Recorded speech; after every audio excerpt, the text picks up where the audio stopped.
Magandang umaga po at welcome po sa ating programa, My Morning Manna with Pastor OG. Ang inyo pong awitin na narinig ay Days of Elijah ni Tuela Paris sa kanyang album, He is Exalted. Sa wala pong pagtatagal ay buksan po natin ang ating mga Biblia sa aklat po ng Juan, Kapitulo 14, versikulo 15 hanggang 24. John chapter 14, verse 15 hanggang 24. Ito po ang pagkasabi sa ating salin, ang pangako ng tungkol sa Espiritu Santo.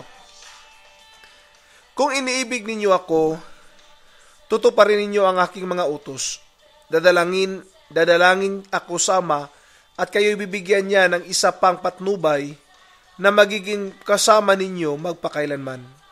Ito'y ang Espiritu Santo ng katotohanan na hindi matanggap ng sanlibutan, sapagkat hindi siya nakikita ni nakikilala ng sanlibutan. Ngunit nakikilala ninyo siya, sapagkat siya'y sumasa inyo at nananahan sa inyo. Hindi ko kayo iiwang nangungulila, babalik ako sa inyo. Kaunting panahon na lamang at hindi na ako makikita ng sanlibutan. Ngunit ako'y makikita ninyo, sapagkat mabubuhay ako at mabubuhay rin kayo. Malalaman ninyo na sa araw na iyon o yaon na ako'y suma sa Ama, kayo'y suma sa akin at ako'y suma sa inyo. Ang tumatanggap sa mga utos ko at tumutuwad nito ang siyang umiibig sa akin. Ang umiibig sa akin ay iniibig ng aking Ama. Iibigin ko rin siya at ako'y lubusang magpapakilala sa kanya. Tinanong siya ni Judas, hindi ang Iscariote, Panginoon, bakit po sa amin lamang kayo magpapakilala ng lubusan at hindi sa sanlibutan? Sumagot si Jesus, ang umiibig sa akin ay tutupad sa aking salita. Iibigin siya ng aking Ama at kami sa kanya at mananahan sa kanya.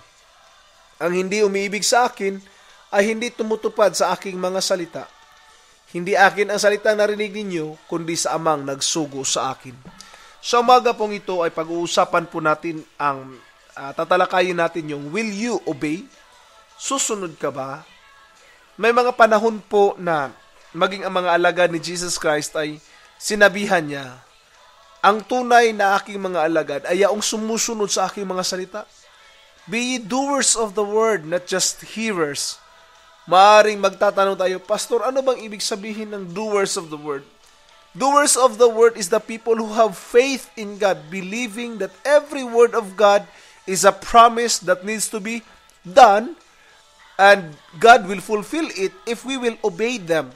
Kung atin lang susundin ang mga utos ng Diyos, hindi po malayo na ang Diyos po ay sasagot sa ating mga pangangailangan kung atin lang po siyang susundin, no? Kasi ganito po yan, ang mga salita po ng ating Panginoon ay binigay sa atin hindi parang isang batas na kailangan sundin, kundi ito po'y pangako na kung atin pong gagawin ang nakasulat sa mga salitang ito o sa Bibliyang ito, ay matatanggap po natin yung kapalit nito. Halimbawa, example na lang po, give and it shall be given unto you. Good measure, pressed down, shaken together, running over. Of course, receiving is deserved for the giver. Di po ba? So kung magbigay ka, aani ka. Ganun po ang prinsipyo. Halimbawa, yung sinabi ng Biblia, if any of you sick, let him call the elders of the church and anoint them with oil, praying them, for the prayer of the righteous man availeth much. Yun yung sinabi ng Biblia sa Book of James. So anong action ang gagawin mo? Susundin mo yun. Tatawag mo yung elder na iglesia, ipanalangin ka. Nang sa ganun, ang sagot naman doon is, papagalingin ka. Ganun po ang gustong iparating ng Diyos. Ganun po ang gusto niya mangyari sa atin. Gagawin natin ang mga bagay na sinasabi niya sa kanyang salita dahil meron po siyang mga pangako na kaakibat sa mga bagay na kanyang sinalita. Sinabi niya po, kung mananatili kayo sa akin if you will abide in me, and my word abides in you, you can ask anything and it shall be done unto you. So if we will just abide to the word of God, everything, we will ask. God will do it for us. So my challenge for you, my brothers and sisters in Christ, obey the Lord. So the question, will you obey? I hope your answer will be yes and not no. As the tears fill her eyes. Can you hear me? Am I getting through tonight? Can you see him?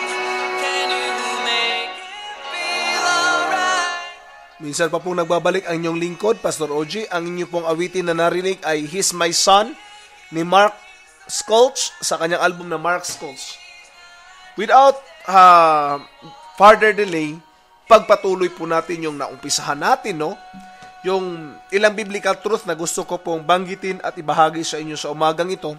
Sinabi ko po dito, if we listen to Him and fully obeyed, life would be easier.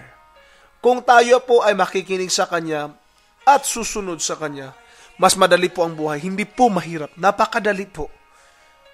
Pag sinabi niya ang mga bagay sa atin at minsan nagtatanong tayo, nararapat ba itong gawin? But still, if you have faith in God, you will do it in a way. Why?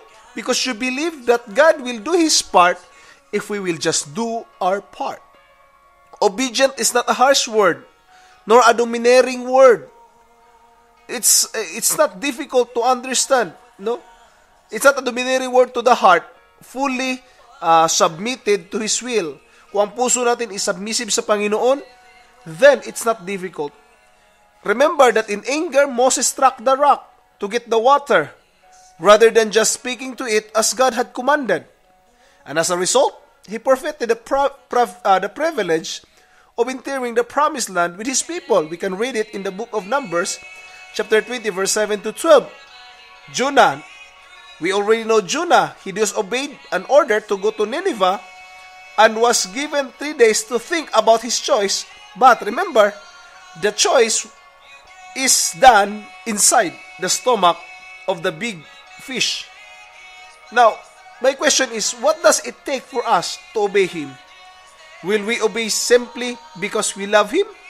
Or we have to wait for something to happen before to obey God? That's a great question that we have to consider. Minsan, aantay pa tayo ng malaking problema bago pa tayo susunod sa Diyos. But remember this, our obedience should be out of love. Last praise po, bago ako magtatapos. Obedience is another word for love and loyalty.